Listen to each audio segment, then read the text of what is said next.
Here's a few of the publishing options in Storyline. To get to the publishing options, go up and select Publish.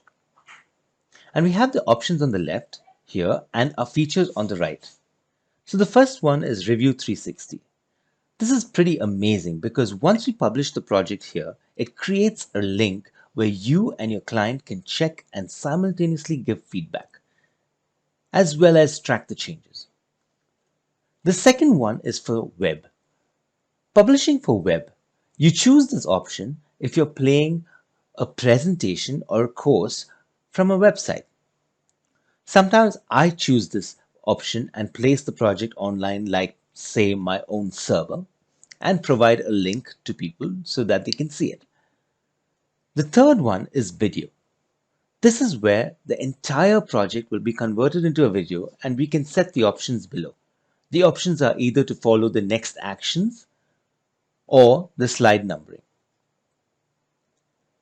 It's a regular video with no interaction. The fourth one is Articulate Online, which currently is on a notice and will be discontinued. The fifth is the LMS, which is a very popular option.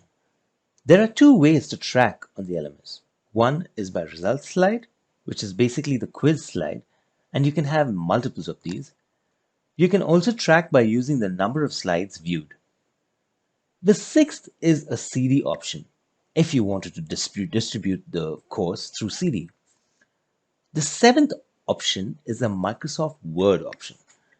Many developers publish the course to Word as a way of creating a storyboard for the client.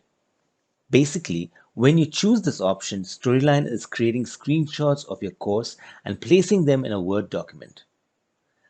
So these are the publishing options in Storyline with suggestions on when you might use each.